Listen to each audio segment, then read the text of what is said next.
Bonsoir Anna, je suis vraiment ravie de t'accueillir parmi nous, tout simplement. J'espère que tu vas bien. Comment vas-tu? Très bien, je vais très bien. J'ai décidé que j'étais en vacances depuis hier soir, donc tout va bien. Nickel, c'est incroyable. On va commencer tout doucement, hein. Donc, première question, mais pour tous nos plumiens qui ne te connaissent pas, est-ce que tu peux te présenter en quelques mots? Voilà, donc toi, ce que tu écris, dans quel genre, voilà. Ok. De toute façon, si c'est pas assez complet, tu me poseras des questions pour recentrer tout ça. Bien Alors, sûr. je m'appelle Anna, c'est un pseudo. Dans la vraie vie, j'étais prof de français pendant 25 ans. J'ai démissionné l'année dernière pour me consacrer totalement à l'écriture. Et en parallèle, j'écris depuis mon premier livre est paru en 2004. Pendant une quinzaine d'années, j'ai écrit uniquement en littérature jeunesse, donc beaucoup d'albums, ouais, d'albums pour les petits au départ. Et puis au fur et à mesure que mes enfants grandissaient, c'était pas fait exprès, mais je me suis mise à écrire en fait en fonction de l'âge de mes enfants. Et puis voilà, pour arriver donc les premières lectures, et puis ensuite les romans pour ados, puis ensuite les romans pour grands ados. Et puis j'ai franchi le pas en 2018, je crois. Je suis passée à la fois en littérature adulte, mais aussi en auto-édition, et donc sous pseudo. Donc pendant des années, j'étais en maison d'édition traditionnelle, donc j'ai publié donc, plein de maisons, livres de poche, Nathan, Magnard, l'école des loisirs, enfin plein de grosses maisons d'édition, et du petit aussi d'ailleurs. Et j'ai publié, alors je vais tout de suite répondre à la question parce qu'en fait, parce qu'il n'y a pas de bonne réponse. On me demande souvent combien j'ai écrit de bouquins. Ben, j'en sais rien. Je pense qu'il y en a en jeunesse à peu près entre 40 et 50. On a l'impression que c'est beaucoup, mais en fait, il y a beaucoup de. C'est des histoires assez courtes pour les albums. Alors, il y a quelques romans, bien sûr, mais il y a surtout des textes d'albums, donc assez courts. Et puis, il y a eu pas mal aussi d'histoires dans la presse. Vous savez, les Tralalier, Histoires pour les petits, Pommes d'Api, tous ces Oui, trucs-là, tous ces magazines pour enfants. Et là, j'ai perdu le compte, donc je sais pas. Voilà, il y en a entre 40 et 50. Et puis, quand j'ai basculé en littérature adulte, comme j'étais prof de français, je ne tenais pas à ce que mes élèves tombent sur bah, des lectures qui n'étaient pas pour eux. Et donc j'ai pris un pseudo, puisque donc, j'écris maintenant de la romance, romance contemporaine et puis surtout romance fantasy. Et bon, bah, le pseudo a tenu 2 jours parce que les élèves sont beaucoup plus doués que moi avec l'outil informatique. Donc en 2 jours, ils m'avaient googlisé et ils étaient tombés sur moi. Donc bon, voilà, j'ai lâché l'affaire. Et donc je suis passée en auto-édition. Et très clairement, c'est l'auto-édition qui m'a permis de démissionner et de vivre de ma plume, puisque bah, j'imagine que peut-être on en reparlera, mais quand on est en maison d'édition traditionnelle, on gagne des clopinettes, alors que l'auto-édition, eh ben, on gagne nettement plus. Voilà. ok. Et oui, bah voilà, c'est tout. Mais j'avais justement deux questions qui venaient et je pense qu'il y en a une à laquelle tu as répondu. C'est pourquoi le nom de plume, et je suppose que c'était pour garder une sorte de fossé entre les différents types d'écrits où on a bien compris que Oui. ça avait un petit peu, bon, on va pas dire raté, mais en tout cas pas eu l'effet escompté. Pour moi, ça a permis de cloisonner les deux. Enfin, les deux noms permettent d'avoir vraiment d'un côté la littérature jeunesse. J'en écris plus du tout, du tout. Voilà, pour moi, c'est vraiment une porte qui s'est refermée. J'ai plus du tout envie de replonger là-dedans. Et ça me permettait ouais, quelque part, d'enclencher une nouvelle carrière en vraiment en tournant la page et puis en faisant ce que j'avais envie de faire depuis très longtemps, c'est-à-dire des histoires d'amour, parce que les histoires du petit lapin, c'est chouette, hein, mais j'avais envie d'histoires avec des grands lapins. Je comprends, Voilà. je comprends tout à fait. Mais du coup, ma deuxième question, et je pense qu'on peut quand même passer un bon moment là-dessus, tout simplement parce que c'est un sujet qui n'est pas forcément toujours traité, je veux dire, de la bonne façon. On a beaucoup d'a priori hein, sur l'auto-édition, et je sais qu'il y en a beaucoup qui en ont encore sur Pluméa et c'est dommage. Donc autant di- oh là, démystifier. Je vais y arriver, hein, c'est samedi soir. Bref, démystifier tout ça. Donc pourquoi l'auto-édition? Et peut-être juste avant, pour vraiment que tout le monde soit sur le même pied d'égalité, qu'est-ce que l'auto-édition?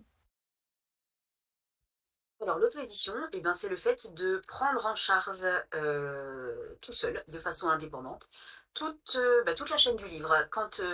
Quand vous passez, alors peut-être, je ne sais pas s'il y a des gens qui sont déjà publiés chez vous, il y en a peut-être déjà quelques-uns, que ce soit en maison d'édition. Il y en a une, Prima va avoir son premier ouvrage publié et on en a qui sont en phase de recherche de maison d'édition. Donc c'est pas mal aussi qu'ils aient un peu tout le panel de possibilités parce qu'on a tendance à dire l'auto-édition, c'est si t'as raté dans les maisons d'édition. Pour redorer le blason de l'auto-édition un petit peu quand même. Mais en fait, de plus en plus, l'auto-édition est un choix. En l'occurrence, là, c'était vraiment un choix, mais alors, au bout de 15 ans, il était mûrement réfléchi, le choix.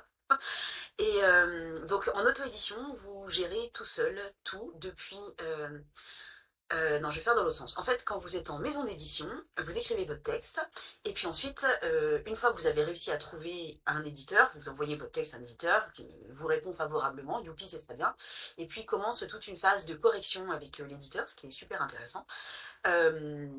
C'est vraiment un truc que je regrette pas du tout. C'est une école qui est hyper formatrice quand même, de se prendre en pleine figure les corrections des éditeurs quand même. C'est instructif. Mais le problème, c'est qu'on n'a plus du tout la main, puisque quand on signe les contrats d'édition, c'est en train de changer. Mais je vous rappelle que moi, ça date un peu. Quand on signe un contrat d'édition, on abandonne ses droits pour 70 ans après notre mort. Donc on n'a plus aucun droit sur rien du tout. C'est-à-dire qu'on vous impose les corrections, on vous impose une couverture, on peut vous imposer plein de choses, hein, de changer, de supprimer des personnages, de changer les noms des personnages, de faire d'un garçon une fille et vice versa. Tout ça, c'est des trucs que j'ai expérimenté, donc c'est pour ça que je me permets de le dire.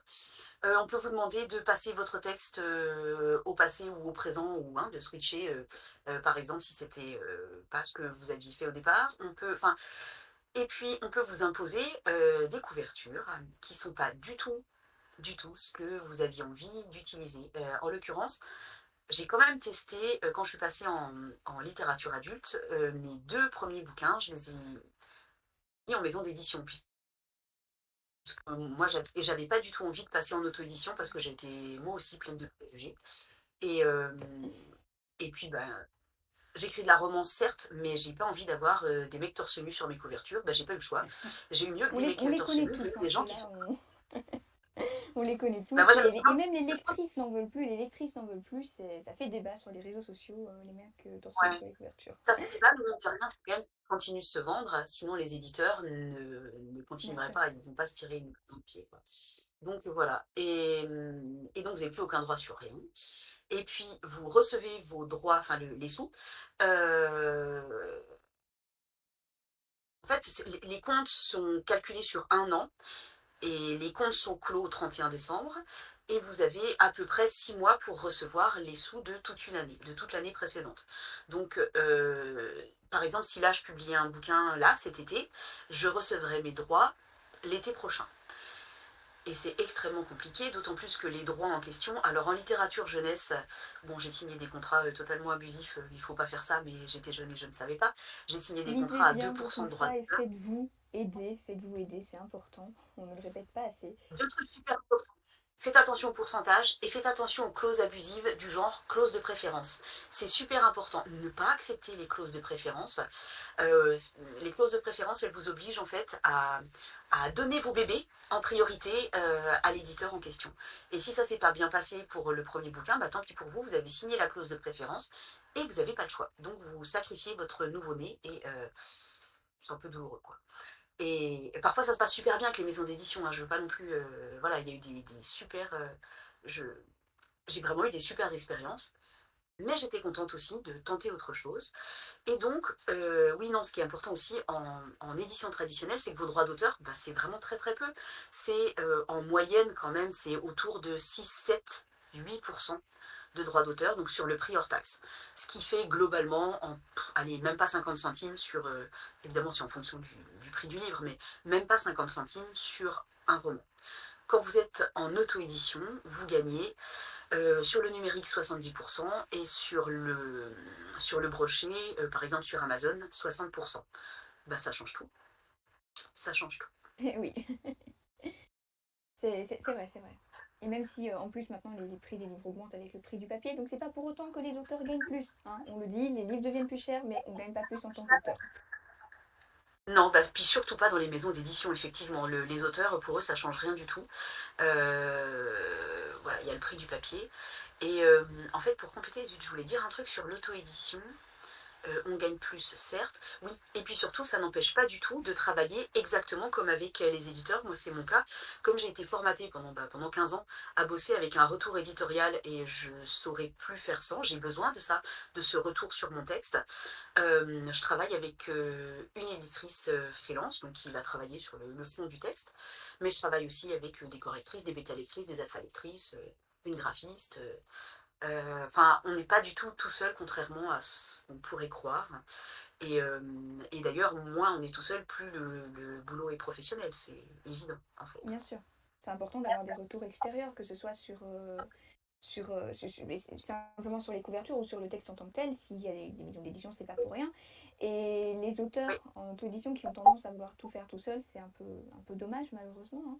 Mais voilà, on peut faire appel à des personnes extérieures parce qu'on ne se rend pas compte du nombre de professions qu'on devrait avoir en tant qu'auteur si on voulait tout faire de nous-mêmes, honnêtement. mm, tout à fait.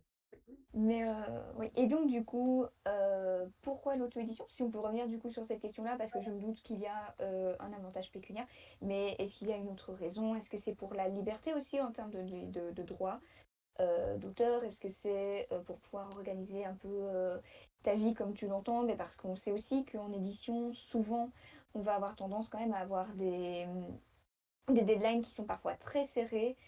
On le voit sur certains comptes Instagram ou même TikTok de certains auteurs qui sont en phase d'entrée en maison d'édition et qui voient qu'ils paniquent un peu parce que on approche des deadlines et il faut impérativement qu'ils terminent leur texte.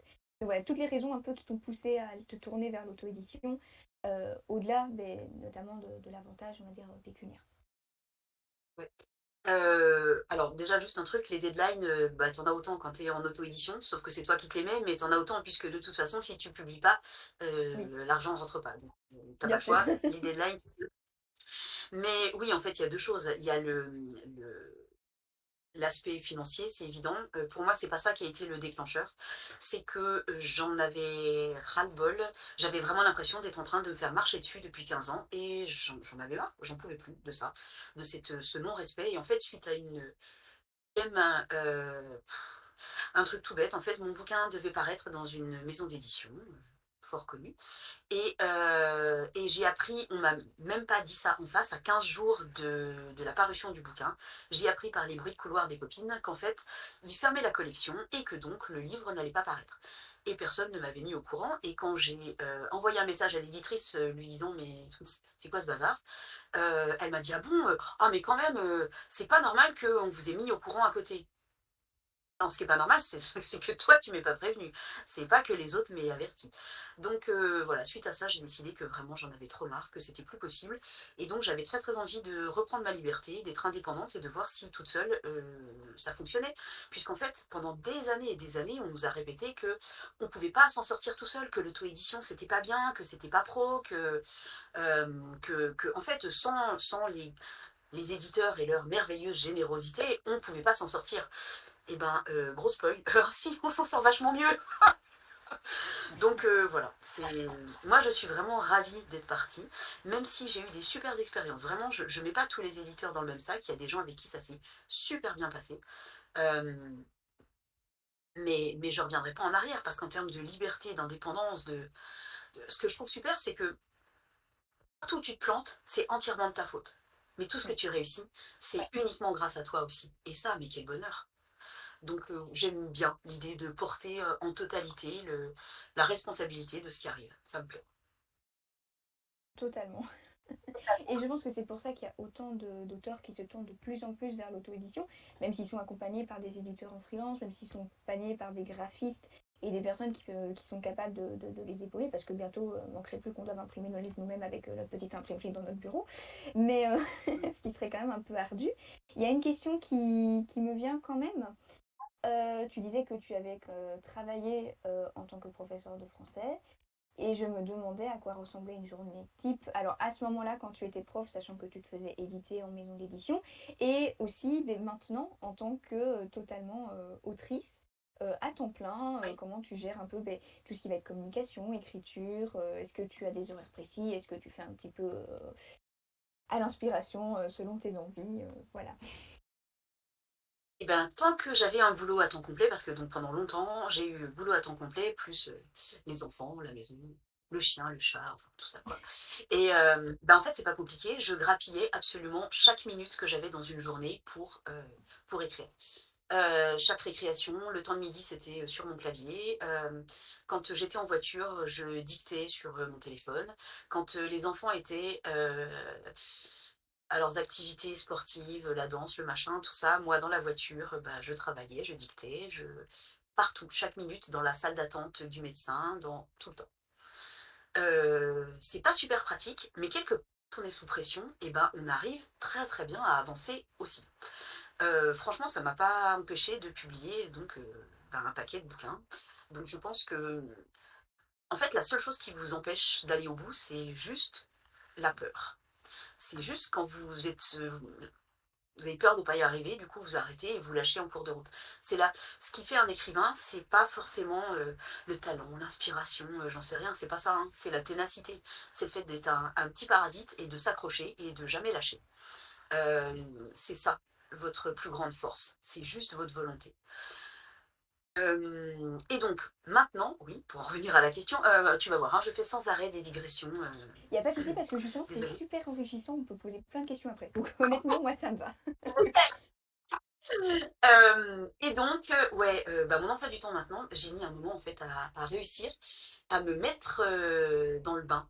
Parce que bah, ça faisait, j'ai 49 ans, et ça faisait, bah, du coup, on est à l'école quoi, à 3 ans, ça faisait donc 46 ans que ma vie était rythmée par des séances de 55 minutes, puisque j'ai été élève et ensuite j'ai été prof. Et tout d'un coup, je me suis trouvé qu'un boulevard de temps devant moi, et j'étais complètement perdue. Donc il m'a fallu plusieurs mois pour réussir à me réorganiser. Et bah, j'ai fini par faire exactement comme avant, c'est-à-dire que je me suis fait des blocs de 2 heures dans ma journée. Donc, une journée type, en gros, euh, je passe le petit déjeuner, la douche, tout ça, hein, la sortie du chien. Bien Je sûr. commence à bosser à peu près. Je commence à bosser à peu près à 8h30. Je commence par tout ce qui est administratif, tout ce qui est com, tout ce qui est... En fait, ça dépend. J'ai, par exemple, le vendredi matin, c'est la compta. Voilà, il y a un matin où c'est tout ce qui est programmation réseaux sociaux. Il y a un matin où c'est newsletter. Il y a un matin, enfin bref. Donc, c'est bien cadré. En fin de matinée, je commence à écrire un petit peu. Je fais une pause, comme tout le monde, entre midi et deux. Enfin, et je m'y remets à peu près vers 14h. C'est là où mon imagination, en fait, je m'étais jamais posé la question avant puisque j'écrivais tout simplement quand j'avais le temps. Donc, je ne me posais pas la question de quand mon imagination était la mieux réveillée. Et maintenant que j'ai le temps et que je fais comme je veux, je m'aperçois que oui, c'est l'après-midi que mon cerveau, en fait, il s'est un peu... Vous savez, c'est comme un bloc de pâte à modeler. Et ben, c'est super dur au début. C'est froid, c'est sec. Il me faut toute la matinée pour assouplir le bloc de pâte à modeler.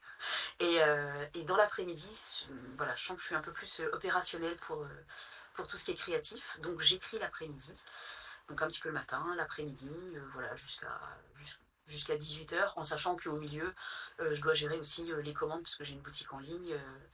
Faut aller à la poste, il faut aller à Mondial Relais, il faut ce genre de choses. Mais voilà, et je termine à peu près à 18h, en sachant que, alors c'est mon astuce perso, mais il y a autant de conseils que d'écrivains. Donc en fait, tout ce que je dis, peut-être que ça ne s'appliquera pas du tout à vous.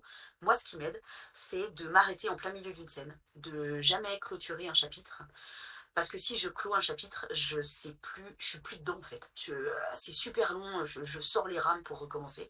Alors que m'arrêter en plein milieu d'un chapitre, alors c'est super frustrant, mais en même temps, je peux replonger directement sur le fil créatif en fait. Pour moi, c'est beaucoup plus simple.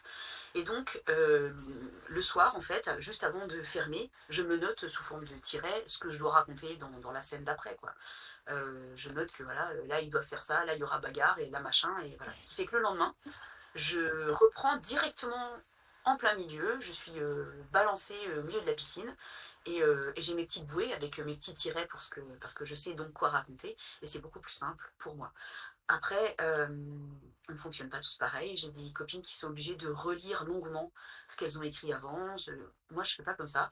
Je fonce tout droit et je ne relis que quand j'arrive à peu près à 30 000 mots pour, En fait, pour profiter de l'élan, pour être tout le temps dedans, pour être, alors je sais qu'il y a plein de trucs, qui vont pas, qui sont pourris, qui vont, alors que ça va tout simplement du mot qui me manque ou le dialogue, je sens que ça roule pas ou, une scène que j'ai pas envie d'écrire.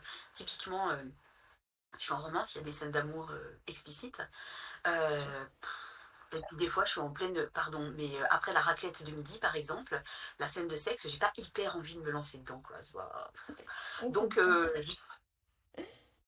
Donc, en général, pour chacun de ces petits trucs, je mets XX dans mon texte. Et puis je mets voilà, scène de sexe ou XX combat ou XX synonyme parce que je sais que c'est pas exactement le mot, mais je perds pas de temps à chercher ce que c'est et je sais que j'y reviens après. Et voilà, je fonctionne après comme ça par grand. Ouais, en général, ça c'est 30 000, à peu près 50 000, et puis après la fin, où je reprends depuis le début pour reprendre de l'élan en fait. Mais Voilà, c'est un peu. honnêtement, je conseille la méthode des tirets. On a déjà eu un conseil avec Maxence Chamary qu'on avait accueilli pour notre première interview et Ouais, qui en parlait aussi de toujours garder un petit peu, de rester sur sa fin en fin de session d'écriture pour ouais, savoir sur quoi rebondir après. Je le conseille aussi pour ouais, l'avoir expérimenté et avoir trouvé ça assez productif. Donc ouais, honnêtement, oui, restez sur votre fin. Bon, après, testez, c'est jamais, parce que ça fonctionnera pas pour vous. Mais rester ouais. sur sa fin, ça a l'air de fonctionner quand même pour une bonne partie d'auteurs. Je regarde un peu le temps Ça permet de préserver qui l'envie file. en fait. Pardon? Oui, oui, je dis ça permet de préserver sa propre envie d'écrire. C'est ça, C'est c'est ça. important Enfin, en tout cas, de moi, je trouve que ça fonctionne plutôt bien. Mais justement, tu parlais compta, tu parlais communication sur les réseaux sociaux. Est-ce que, il y a des études pour être auteur ou en tout cas des formations à suivre, oui, des études, des cours en ligne, ce genre de choses, pour vraiment pouvoir apprendre un peu chaque facette, surtout en auto-édition, où en fait, notre seul boulot, c'est pas seulement d'écrire, corriger un roman, mais aussi de pouvoir faire sa promotion, de pouvoir le mettre en page, ou en tout cas arriver à, oui, à quand même sortir un produit fini quand même assez correct. Donc voilà, est-ce qu'il y a des ouais. études, des formations, des cours, ce genre de choses? Alors, il y a des cursus, universitaires. Il y en a un, en Bretagne, je sais plus où, l'université du je sais plus où, bref, il y en a. Mais je crois que c'est surtout centré sur la créativité et puis sur, heu tout ce qui va être je suis pas du tout passée par ce cursus-là, ça n'existait pas quand, j'étais en âge de faire mes études, mais en revanche, il existe des quantités, mais vraiment des quantités de formations de gens indépendants qui sont déjà auteurs et qui proposent, des formations pour, bah, prendre de A à Z, comment on fait pour publier un roman en auto-édition. Donc ça, il y en a vraiment beaucoup, vous trouverez sans problème sur le net.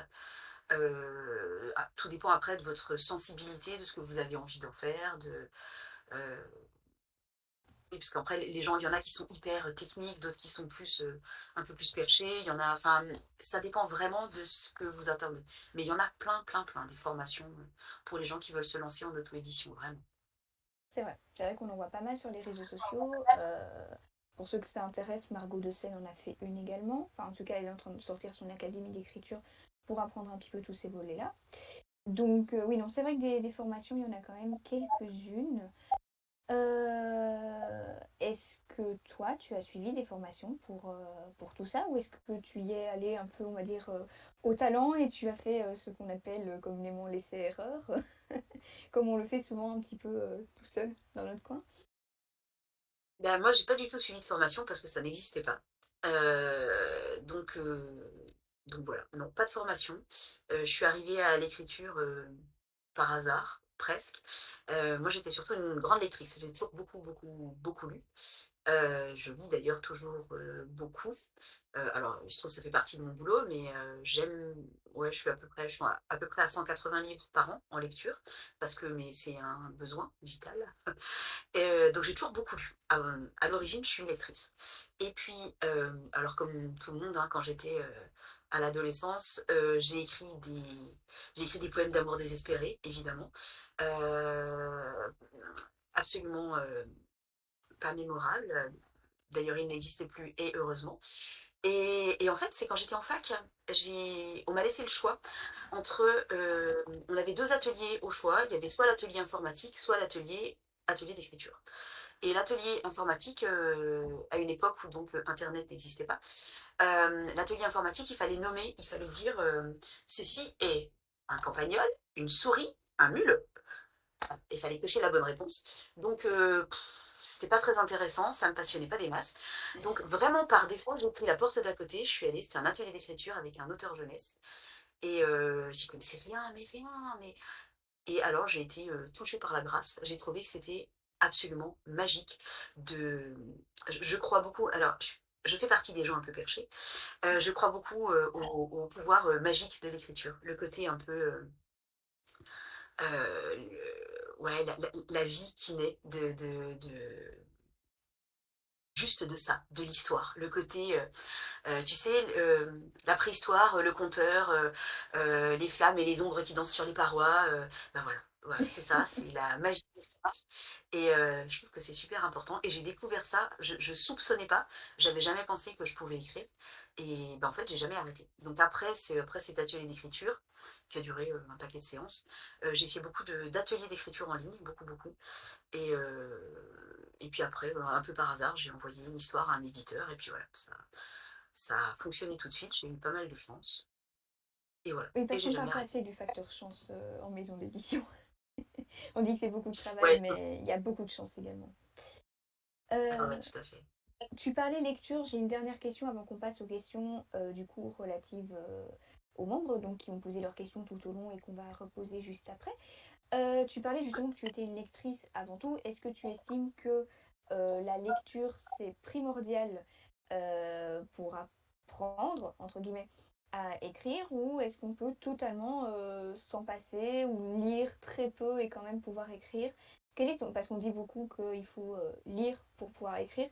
Quelle est ta position vis-à-vis de tout ça, de cette question-là, ce grand débat qui nous anime tous? Eh ben, alors mon avis à moi est fort tranché, mais ne concerne que moi. Vous n'êtes pas du tout obligé de le partager. Moi, j'estime que, enfin, je comprends même pas qu'on puisse écrire si on lit pas. Déjà, je vois pas où est, enfin, comment on peut arriver à l'écriture si on n'a pas lu avant.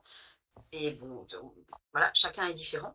Je trouve ça super important et c'est même pire que ça. Je trouve que c'est super formateur. De... Les musiciens, ils apprennent d'abord à faire des gammes et c'est chiant. Et n'empêche qu'ils commencent par ça avant de jouer des super trucs. En dessin, on commence par construire des trucs, des traits pour structurer. Et c'est pareil, c'est chiant et c'est moche et ça ressemble à rien avant de faire des chefs-d'œuvre. Et c'est le cas pour la totalité des arts.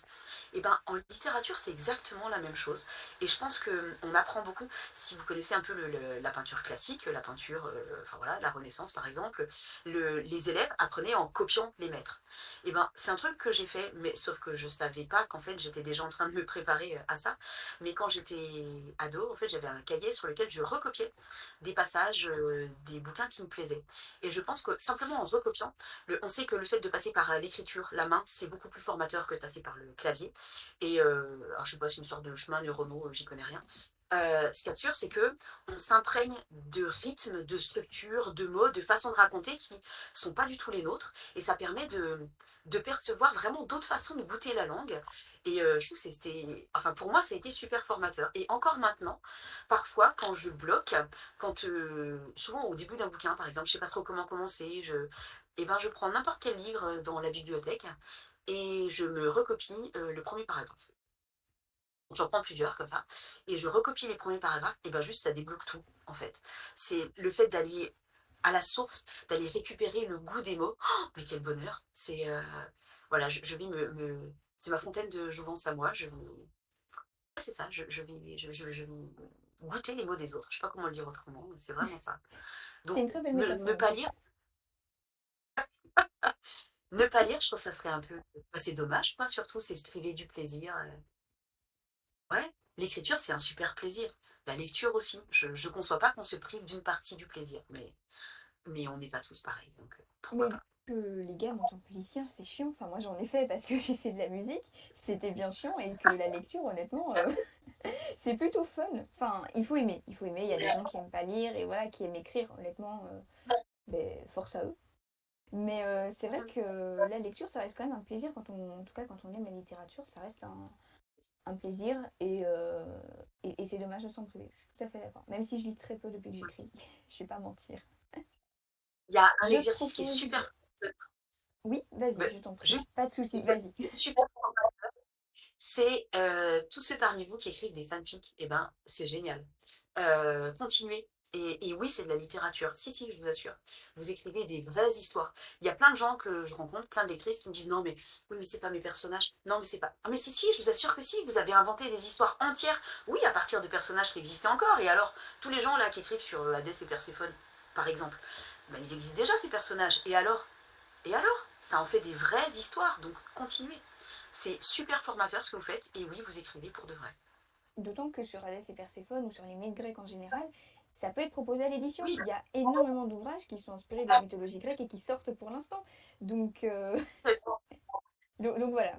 Pourquoi pas les fanfictions, même si honnêtement, voilà, les mythes grecs n'ont plus forcément de droit d'auteur, donc on est un peu plus libre. Ouais. Mais c'est vrai que enfin, moi j'ai commencé aussi sur les fanfictions Harry Potter. Hein, j'avoue j'avoue mes petits travers. Hein. Je propose qu'on passe aux questions du chat. Alors, je vais les prendre un peu comme elles viennent, parce que j'ai la régie à côté qui m'a prévu une petite liste de questions, mais honnêtement, je ne sais pas comment j'aurais fait sans lui. On a une question de René qui nous demande en quoi consiste l'auto-édition exactement, quelles sont les étapes, mécanismes, subtilités par rapport à l'édition normale, mais ça, il me semble que tu as déjà répondu à la question. Après, voilà, la réponse avait été assez longue, donc si tu as un petit résumé peut-être à proposer, peut-être que les gens n'ont Ouais. pas forcément tout saisi correctement. C'est vrai que c'est assez compliqué comme mécanisme à saisir totalement. Donc voilà. Et ben en fait, en auto-édition, donc tu gères tout de A à Z. On va partir du principe que tu te dépatouilles tout seul. Donc en fait, bah, tu écris ton texte, tu le corriges de multiples fois. Tu choisis une plateforme de publication. Alors, le plus simple au début, c'est de passer par Amazon. Alors, on peut crier tout ce qu'on veut sur le grand méchant Amazon. Il se trouve que pour l'auto-édition, c'est eux qui sont le plus pratique. Il y en a d'autres, hein, il y a aussi Kobo, vous pouvez essayer de fonctionner autrement.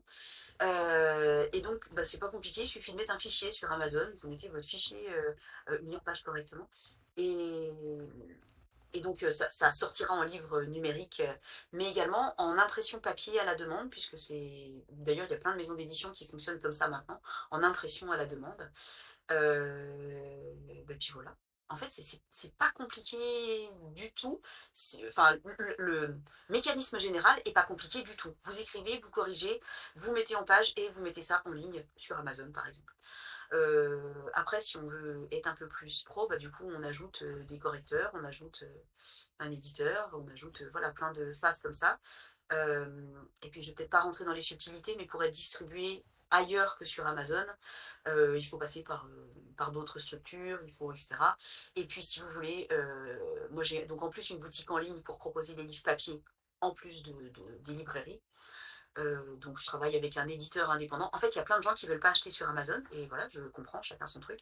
Donc du coup, pour les gens qui veulent acheter ailleurs, je passe par un imprimeur, et du coup, j'ai du stock à la maison de mes propres livres que je vends pour les gens qui ne veulent pas passer par Amazon, ce que je comprends tout à fait. Après, voilà, s'il y a des questions plus précises, il ne faut pas hésiter, je repréciserai, n'hésitez pas.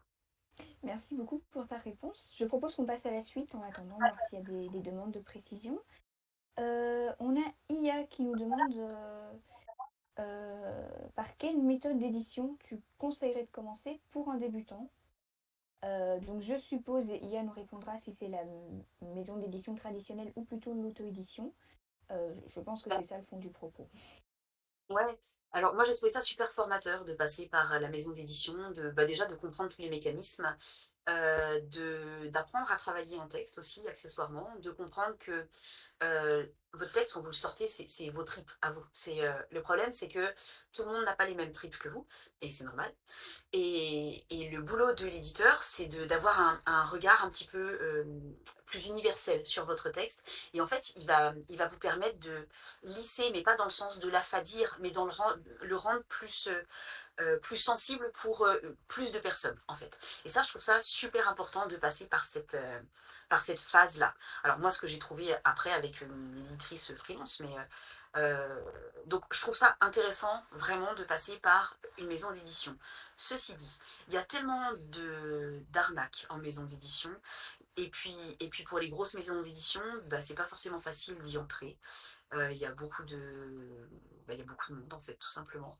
Donc peut-être que moi ce que je ferais en fait, c'est que je tenterais ma chance, dans les maisons d'édition, bien sûr, mais en parallèle, je tenterai ma chance aussi en auto-édition. Il suffit de retirer son texte si la maison d'édition dit oh là là celui-là je le veux, bah, vous le retirez de l'auto-édition. Ça prend 3 secondes, hein, c'est un clic hein, pour le retirer des plateformes de vente, donc c'est très facile à faire. Succès fou. D'ailleurs, auquel cas, la maison d'édition sera bien contente d'avoir un bouquin qui a déjà un succès fou. Et sinon, de toute façon, personne ne saura que vous l'avez mis en auto-édition. Enfin, donc, vous embêtez pas avec ça. Moi, je ferai les deux en même temps. C'est Et vrai. puis, je verrai bien comment ça se passe, en sachant que peut-être votre premier bébé, sachez-le, il sera peut-être bah, pas sacrifié, mais forcément, il sera moins bon que les suivants. Mais ce qui est normal. Ce qui est normal.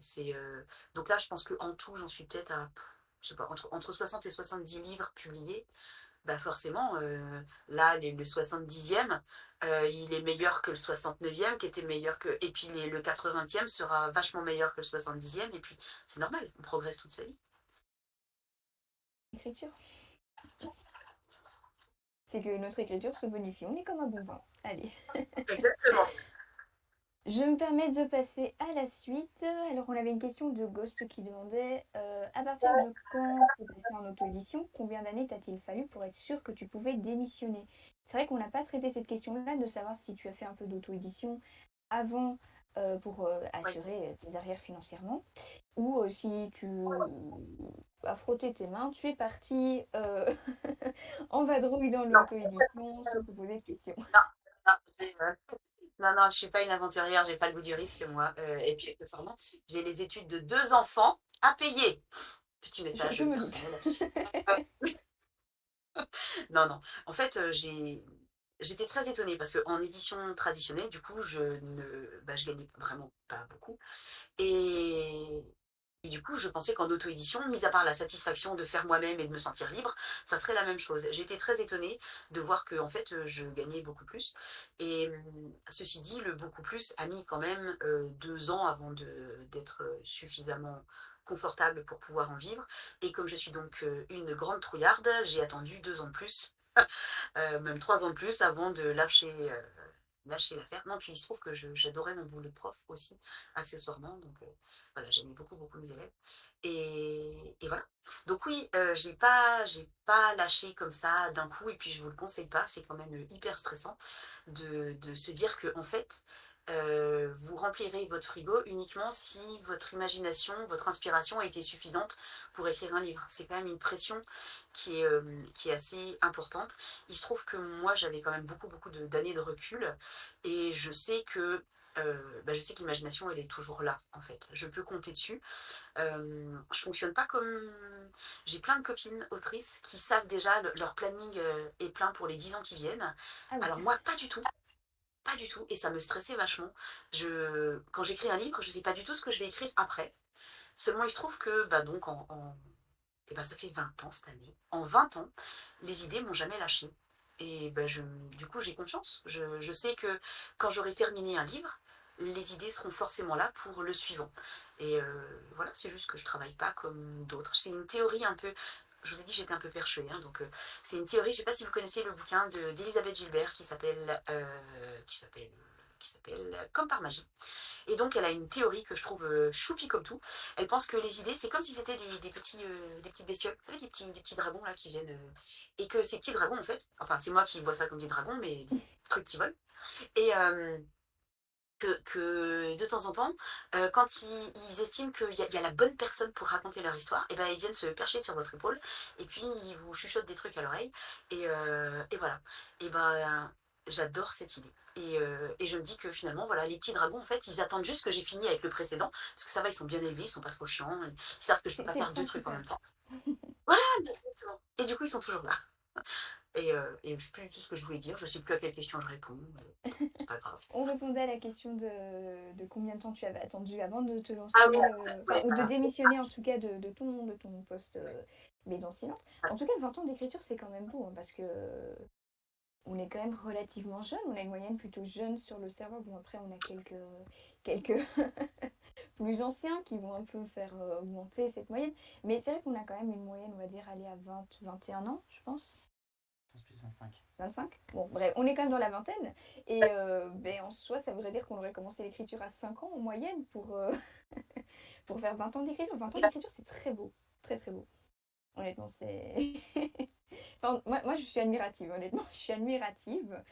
Si on a répondu à ta question, Ghost, hein, c'est ça? Oui. Je propose qu'on passe à la suite. Si vous avez des questions qui s'ajoutent, elles sont ajoutées à ma liste de questions. Ne vous inquiétez pas, je ne vous oublie pas.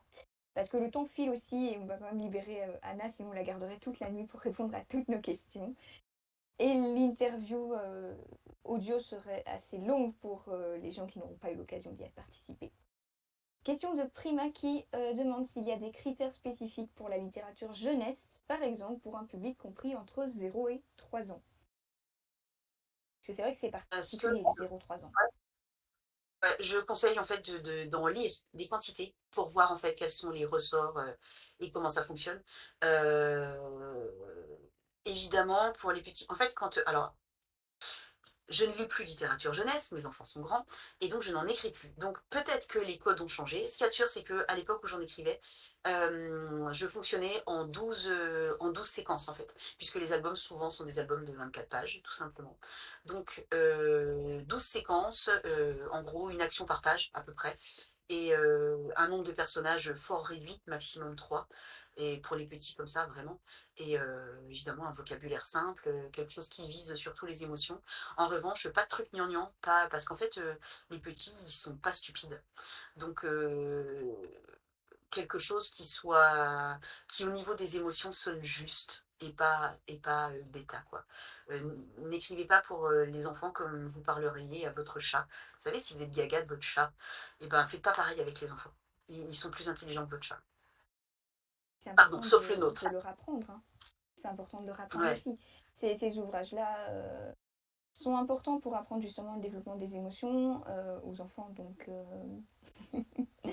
c'est important d'être dans le juste. ouais, ouais, Si, vraiment, vraiment. si on peut passer à la question suivante, on a une question de Panthère qui nous demande comment ça se passe la retraite avec le métier d'auteur indépendant. On se doute que tu n'y es pas encore, hein, on l'espère en tout cas. Mais voilà, c'est vrai que c'est une question qui se pose. On est auteur indépendant. Comment fait-on quand on approche Ouais. de la Bah, retraite comment on donc fait? il me reste quand même un paquet d'années, hein, on va Oui, dire. mais il y en a Mais qui sont jeunes et qui anticipent beaucoup et on peut comprendre ouais, parce que c'est vrai qu'il faut y penser pour s'y préparer le plus tôt possible. en fait, il faut cotiser, tout simplement, parce qu'en fait, vous êtes. Alors, c'est pareil, les- les catégories ont changé. Moi, je suis en entreprise, donc tout simplement, bah, je cotise comme n'importe quel indépendant à l'URSSAF, hein. Voilà. Maintenant, vous avez la possibilité de cotiser, d'avoir le statut artiste-auteur, donc avec un URSSAF différent, l'URSSAF du Limousin, qui a des. Et puis, il y a des. C'est assez avantageux en fait quand on est artiste-auteur. L'URSSAF, vous n'êtes pas du tout ponctionné. Moi, je suis ponctionnée à 48% de mes bénéfices. Sur l'artiste-auteur, vous êtes ponctionné, je crois, peut-être 20%, un truc comme ça. Enfin, c'est vachement plus intéressant. Euh, Bref, donc vous cotisez comme n'importe quel indépendant, tout simplement. Ok. Je tiens à préciser que ceci, c'est pour les normes françaises et que pour les gens en Ah, Belgique, tout à en Suisse, fait. au Québec ou quoi que ce soit, ça peut être un peu différent, donc n'hésitez pas à vous renseigner. Et pareil, renseignez-vous bien sur les statuts légaux, parce qu'on ne sait jamais. On sait jamais, c'est très important. Ce serait dommage de devoir de l'argent à l'État pour pas grand-chose. Voilà, c'est important de le rappeler. Euh, je passe à la question suivante. Question de Ghost. Alors, je ne sais pas si c'est toujours en lien avec sa première question, mais elle te demande si, en maison d'édition, est-ce que tu sentais qu'il y avait du corporatisme ou un espèce d'entre-soi où on publie surtout ce qu'on connaît, ce genre de choses, parce que c'est vrai qu'on en parle beaucoup, hein. Parfois, ça vient aussi des auteurs qui ont un petit peu la haine de ne pas avoir été publiés. Mais voilà, c'est une question qui peut se Mais poser. C'est pas un mythe, c'est une vérité. C'est-à-dire qu'il y a des gens qui sont, tête de gondole et c'est eux qu'on met en avant et c'est très bien, c'est ça qui fait fonctionner la maison d'édition, c'est ça qui rapporte, qui permet vraiment de enfin, le livre est un produit. On peut se cacher derrière l'art, le plaisir, machin, tout ça, le livre est un produit et il faut qu'il fasse vivre plein de gens. Donc il y a des têtes de gondole et tous les autres, c'est du fond de roulement. Et quand vous faites partie du fond de roulement, et ben, c'est pas très agréable. C'était mon cas dans un certain nombre de maisons d'édition. Et ça fait partie des raisons pour lesquelles je suis partie.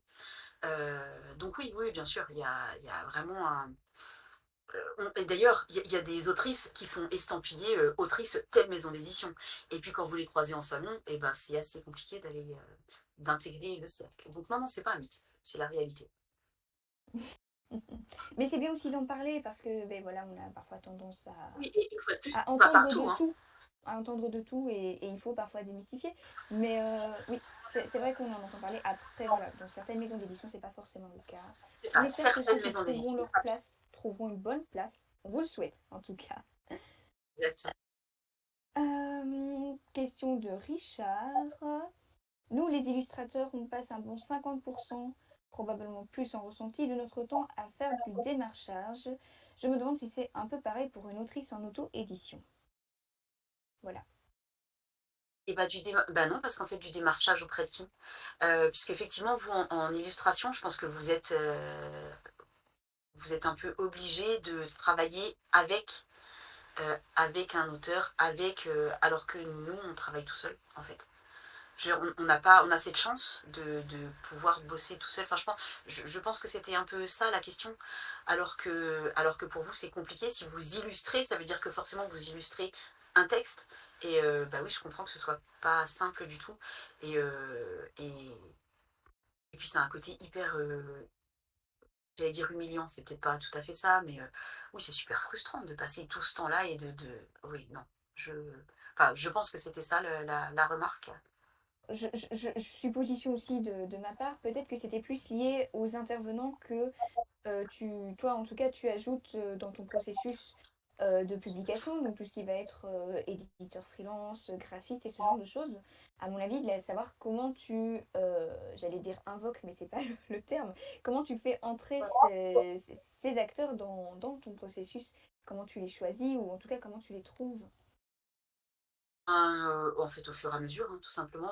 Au début, j'ai travaillé toute seule, hein, sur les 2 premiers bouquins qui n'étaient pas en maison d'édition. J'ai bossé toute en fait, j'ai un peu triché, c'est-à-dire que mes 2 premiers bouquins qui sont parus en maison d'édition en adulte, j'ai récupéré les droits et je les ai remis en auto-édition. Ce qui fait que déjà, j'ai pu squeezer toute la partie correction éditoriale, correction orthographique, bêta lecture, tout ça. Donc c'était plus simple pour moi puisque le texte était déjà prêt en fait. Et à cette époque-là, j'ai fait toute seule mes petites couvertures sur Canva. On va même pas en parler. Parce qu'en fait, c'est un métier d'être illustrateur, d'être graphiste, et quand on est auteur, et ben, on peut croire qu'on sait faire, hein. On sait, ah super, on sait mettre des calques sur Canva, super. Mais en fait, non, on n'a pas du tout l'œil. Et dès que j'ai pu, ben, en fait, j'ai repéré des gens ou en demandant aux copines, ou des gens que j'avais repérés sur Instagram, ou des gens qui se sont proposés aussi. Et j'en ai testé plusieurs, ça n'a pas toujours marché. Euh, je pense que j'en suis au moins à la 5e graphiste, parce que bah déjà parce que tout le monde ne correspond pas au même projet ou à ce que j'ai envie. Et parfois on se plante, parfois on paye pour la queue des prunes, parfois ouais, on se plante, mais ça fait partie du chemin, c'est pas grave. On n'en parle pas assez des erreurs. Parce que quand on voit Ouais, parfois le parcours des auteurs, on voit qu'ils ont réussi, on se dit super génial, il faut que j'arrive à faire pareil. Et on met pas assez l'accent sur le temps qu'on peut passer à échouer, à recommencer. Et parfois, ça en démoralise beaucoup dans le processus.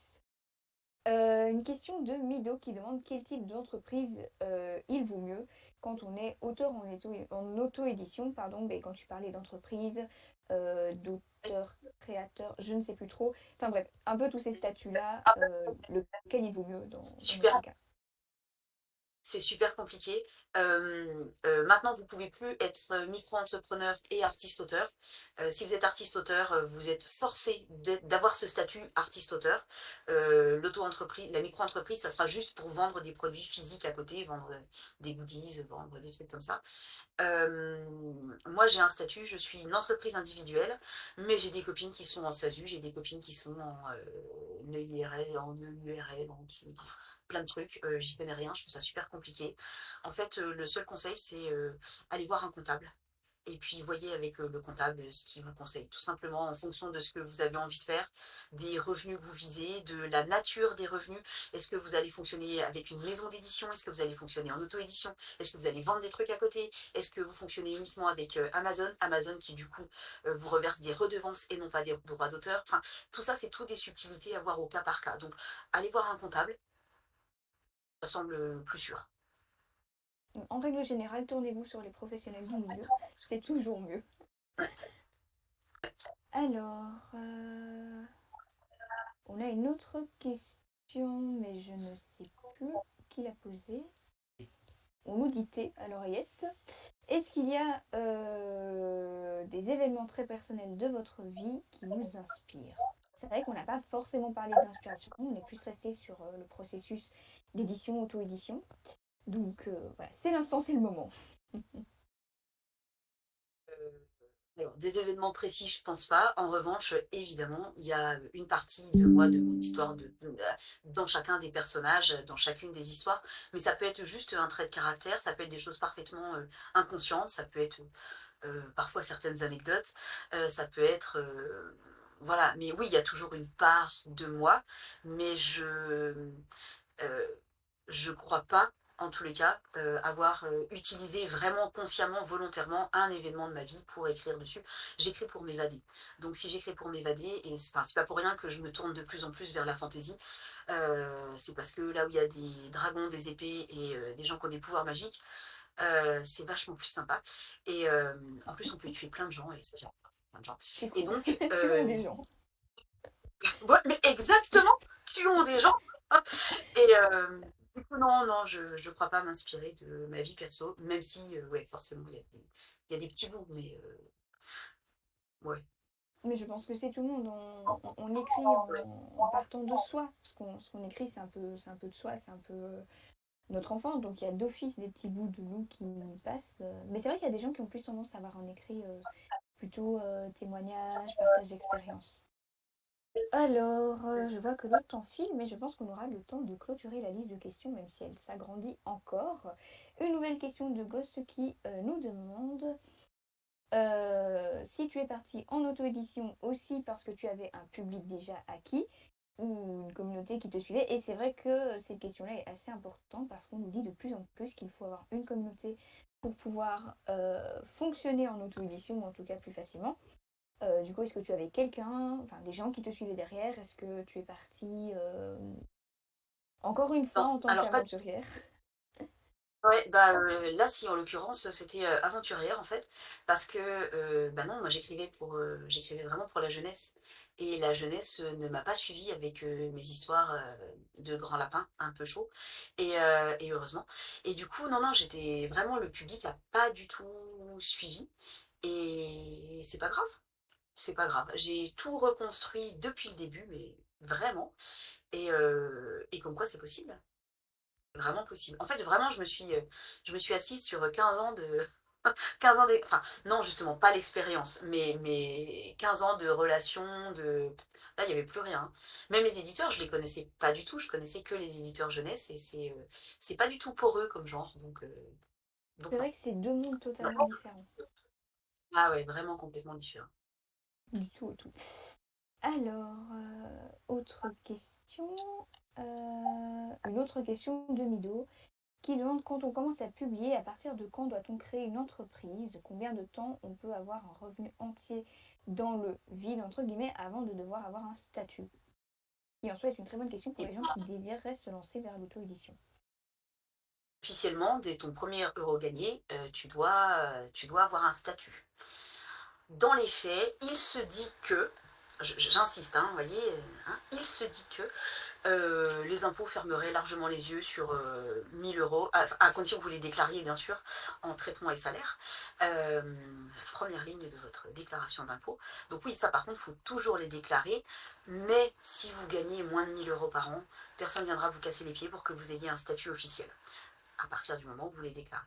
Mais c'est dommage, enfin, oui, si vous gagnez pas plus, peut-être vous cassez pas la tête, enfin, peut-être. Mais sinon, ça vous permet quand même de cotiser, ça peut être, ça vous ouvre des droits, ça peut être quand même intéressant de cotiser, mais en revanche, effectivement, il faut arriver à, je me rappelle plus du tout les sommes, mais oui, il faut arriver à au moins, je crois, 10 000 euros par an pour pouvoir valider, genre, 3 trimestres à l'année, enfin, par rapport à la retraite, je veux dire. Donc, voilà, au-dessus de 1 000 euros, jouez pas trop avec ça, quoi. Dans tous les cas, si vous désirez percer visiblement en auto-édition, visez plus de 1 000 euros par an. Et donc, ayez un statut, c'est important. Voilà. Alors, je vois que le temps file, donc j'essaie de passer à la suite des questions.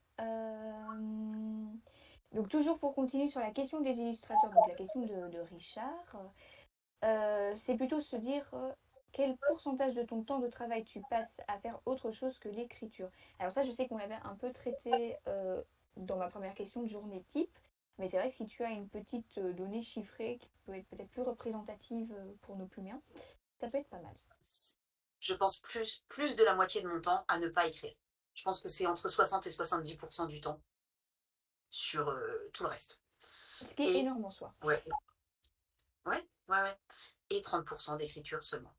Ce qui explique aussi que quand j'avais un boulot à temps complet, bah, tout ça, je ne le faisais pas. Je ne faisais que écrire. J'avais que ce qui correspond là à mes 30% de temps d'écriture. Le reste, les réseaux sociaux, c'était vraiment embryonnaire, par exemple. On n'en parle pas assez du temps qu'on peut passer sur les autres choses autour de l'écriture pour pouvoir préparer tout ça. Donc voilà, j'espère que ça répond à votre question, le chat. Hein. Question de René. Alors, est-ce que vous pensez que c'est possible de hausser la science-fiction, fantasy, merveilleux, horreur fantastique, très long comme liste, en genre majeur en France, puisqu'officiellement c'est toujours considéré comme un genre mineur? En tant qu'autrice de fantasy, quel est ton point de vue sur le sujet? Bah, de toute façon, le, de façon générale, tout ce qui est littérature de genre, quelle qu'elle soit, que ce soit la romance, la fantasy, le cosy mystery, le polar, le thriller, tout ce qui est littérature de genre, ça a plutôt mauvaise presse. Je pense que la romance, on remporte vraiment la palme du truc à mépriser. Il se trouve que la fantasy, franchement, est en train de monter fortement, mais avec une grosse tendance romance quand même derrière. Euh, On notera le Après, succès de je la peux pas trop. romantésie en ce moment. Oui, c'est ça, c'est gros succès de la romantasy en ce moment. Maintenant, la fantasy pure, c'est un genre qui a quand même toujours bien fonctionné.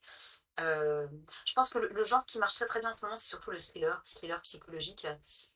C'est ce qu'on voit surtout dans les tops des ventes. Mais la fantasy se débrouille franchement pas trop mal, quoi. Maintenant, je serais assez mal placée pour faire des pronostics, mais euh, en tout cas, la romance fantasy a un public intéressant, quoi. Vraiment. La fantaisie pure, j'en sais rien. C'est un genre que j'aime On, beaucoup, beaucoup aussi, on mais peut dire que la littérature de genre remonte petit à petit, mais c'est vrai que par rapport à la littérature blanche, en tout cas, qui a eu tendance à avoir le monopole pendant une bonne partie du temps, on a encore un peu de temps avant d'être au-dessus, mais petit à petit, on y arrive. On y arrive, il y a de plus en plus de gens qui lisent bah, disons de la littérature de genre, qu'en termes d'estime et de prestige, la littérature blanche prend toute la place, parce que bien c'est là qu'il sûr. y a tous les prix, parce que c'est ça qui est diffusé par la presse, les médias, etc. Mais en termes de volume de vente, c'est pas la littérature blanche hein, qui se vend. C'est nous, c'est les littératures de Et, genre. et heureusement qu'on est là. Donc, mais grave. Mais oui, donc non, non, non, voilà, faut pas lâcher l'affaire. Littérature de genre, je pense que on a toute notre place. Et puis sinon, on se la fait, notre place. Voilà. Tout à fait. Moi, je suis tout à fait d'accord. Je suis pour la littérature de l'imaginaire. C'est ma passion, c'est mon dada. Donc, honnêtement, littérature de genre, en plus, on fait rêver les gens. C'est bien. La littérature blanche, c'est toujours un peu philosophique. C'est toujours un peu. Je vais pas critiquer les gens qui en lisent, hein, mais Je trouve toujours ça un petit peu moins passionnant, on est moins transporté. Voilà, j'ai une dernière question, comme ça après on pourra clôturer doucement l'interview. Donc une dernière question de Tcharka, je pense. Excusez-moi si j'écorche le pseudo. Avez-vous une quantité de mots fixés par jour d'écriture ou est-ce que tu le fais au feeling? Ça, c'est aussi une question qui Non, non, revient souvent. je me fixe, je me fixe un minimum de 2000 mots par jour, en sachant que dans un monde idéal, j'en ferai 5000. 5000, ça arrive jamais, rarement. J'en fais en général autour de 3000. Et vraiment, 2000, c'est le minimum vital, parce que j'essaye de publier 3 romans par an. Et donc, bah, 3 romans par an, bah, faut quand même avancer. Donc oui, 2000 mots par jour, en sachant que je n'écris pas le samedi, mais que j'écris quand même le dimanche. Donc 6 jours par semaine. Ce qui est pas mal en soi. Plus que la moyenne, quand on est derrière un bureau, on travaille 5 jours, c'est déjà bien. Mais 6 jours, honnêtement, tant que c'est un métier plaisir, c'est le principal. Ouais, ouais, Euh, ouais. on l'espère en tout cas, hein, parce que vivre de l'écriture, ça reste quand même toujours compliqué. Enfin, compliqué. Maintenant, ça va, mais il faut se C'est faire sa possible. place. En fait, il y a toute une mythologie là sur le mythe de l'auteur malheureux et qui Bien va sûr, crouler sous dette. Mais non, je vous assure, on peut vivre de sa plume. On peut. Je dis pas que c'est facile, hein. C'est même plutôt galère au début, mais si vous bien sûr. lâchez pas l'affaire, il y a moyen de vivre de sa plume. Et on n'a pas assez d'images de gens qui. Alors que franchement, si vous saviez comme on est nombreuses en réalité, notamment en romance, mais pas uniquement, à vivre de notre plume. On est vraiment un paquet, quoi. Et moi, je suis sur des groupes d'autrices. On se fait nos propres masterminds entre nous. Euh, je- on est au moins, enfin, on est au moins entre 20 et 30 à vivre de notre plume. Et pour certaines, à en vivre très confortablement.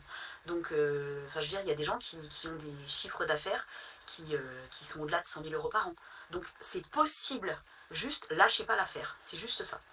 Vous découragez pas et écoutez pas les gens qui vous disent que c'est pas possible, que ça marchera jamais, que de toute façon, faut s'appeler Amélie Nothomb pour en vivre. Non, c'est pas vrai. C'est pas vrai. Juste lâchez pas. Et puis par contre, lâchez pas votre boulot non plus. Hein. Faites les deux en parallèle. Mais c'est possible. Sachez que c'est tout à fait possible d'y arriver. C'est très important de finir sur cette note positive. Alors moi j'ai une dernière question, c'est la question de la fin. Est-ce que tu as un conseil pour tout simplement publier en auto-édition? C'est un peu le fil rouge de cette interview. Donc est-ce que tu aurais un conseil pour nos jeunes publiens qui décident peut-être dernièrement de se tourner vers l'auto-édition? Un conseil vraiment fondamental pour eux. Un conseil. C'est dur ça. Le conseil, non, mais c'est ça, c'est lâchez pas l'affaire en fait, juste ça. Et puis, et puis n'écoutez pas les conseils, même pas les miens. Parce qu'en fait, vous allez voir que tout le monde, il y a plein de gens qui vont dire oh, il faut écrire tous les jours, ou non, il faut pas écrire tous les jours, ou oh, il faut écrire à la première personne, non, il faut écrire à la troisième, non, il faut. En fait, juste écoutez-vous. Vous, ou faut être jardinier, non, faut être architecte. Mais faites bien comme vous voulez, on s'en fout. Faites comme vous êtes à l'aise, comme vous, ça vous parle, et c'est la seule façon d'y arriver. Et puis par rapport à l'auto-édition, n'hésitez pas à vous renseigner. Il y a plein de tutos sur le net, il y a plein de vidéos, il y a plein de supports gratuits en fait. Vous n'êtes pas obligé de payer une formation. Commencez déjà par ça, et puis mettez les mains dans le cambouis, quitte à sacrifier un texte que vous n'aimez pas des masses, un truc que vous n'en êtes pas forcément hyper fier. Vous publiez ça sous pseudo, comme ça vous êtes tranquille. Et juste pour voir comment ça marche, mettez les mains dans le cambouis. C'est pas compliqué quand on y est, je vous assure, c'est. Puis vous verrez bien au fur et à mesure, vous attendez pas à avoir tout d'un coup, tout parfait, d'avoir la couve de rêve, d'avoir je sais pas quoi, on s'en fiche. Faites, puis vous améliorez. L'avantage de l'auto-édition, en fait, c'est que si votre couverture, elle est moche, et ben c'est pas grave, vous la retirez et puis 3 minutes plus tard, vous en remettez une autre. C'est hyper simple, ça se fait en 3 clics.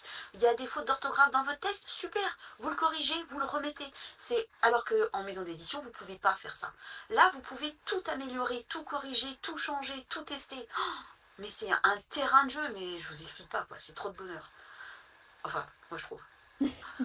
C'est le Donc voilà, principal. amusez-vous, en fait, c'est ça le conseil. Mais voilà, on va rester sur le mot de la fin. Ne lâchez rien, n'écoutez pas les conseils en général et surtout éclatez-vous, c'est le plus important. Je propose qu'on clôture l'interview ici. Donc Avec pour plaisir. retrouver Anna Briac, c'est sur les réseaux sociaux, Instagram avec Anna-Briac ou sur son site Anna Briac, sur lequel vous pourrez retrouver tous ces ouvrages disponibles en boutique. Faites attention, j'ai vu que la boutique serait fermée du 7 juillet au 14 juillet, mais si vous voulez passer commande après, ce sera... Ou avant, hein. D'ici ce soir, vous pouvez toujours. Ou après, il n'y a pas de souci, vous en avez pour tous les goûts, pas mal de romances, mais aussi de la fantasy, du post-apo, d'après ce que j'ai vu, aussi un petit peu de fantastique. Ouais, il y a un post Et le dernier ouvrage, c'est le troisième tome de la série Ténébrae, je ne sais pas si je le prononce bien, Le se Royaume dit super bien. des Ombres, c'est une romance fantasy. Et Ouais. voilà, tout ça, c'est disponible sur le site d'Anna Briac. On vous enverra les liens dans la retranscription de l'interview prochainement. Voilà. Je me permets juste un petit truc. Oui, Si jamais vous avez des questions, vous n'hésitez pas. Vous passez, alors plutôt par Instagram, parce que Facebook, je suis larguée, c'est trop compliqué pour moi. Donc passez par Instagram, et si vous avez des questions sur l'auto-édition, tout ça, il n'y a pas de problème. Je me ferai un plaisir de vous répondre. Le côté prof est encore là. J'adore parler. Donc, n'hésitez pas. voilà, ça c'est l'exemple parfait d'une autrice parfaite. Soyez tous comme elle, prenez exemple. En tout cas, Anna, je te remercie beaucoup de nous avoir accordé cette interview. C'était extrêmement intéressant, très motivant et surtout d'avoir osé parler de l'auto-édition parce que voilà, c'est un sujet qui est parfois très très compliqué à aborder. Honnêtement, merci beaucoup. Merci de nous avoir offert cette interview. C'était avec grand plaisir Eh ben, qu'on t'a merci pour interviewé. votre accueil, c'était super. C'était vraiment très très chouette. Donc merci à vous. Et puis bah, écoutez, bonne continuation. Continuez à écrire, que la force soit avec vous. Tout ça, tout ça. Et voilà. Merci beaucoup. Ben, je pense que nos plumiens seront motivés pour recommencer à écrire, pour ceux qui ont interrompu, ou continuer pour ceux qui aiment continuer. Donc voilà, je clôture Exactement. officiellement l'interview. Comme l'a dit Anna, si vous avez des questions à lui poser, allez sur son Insta. C'est gratuit, c'est offert. Profitez-en. Exactement. Bien. Et ben, bonne soirée à tout le monde. Bonne soirée à toi et profite bien de ta fin de soirée du coup. Merci beaucoup. Au revoir. Au revoir, merci beaucoup.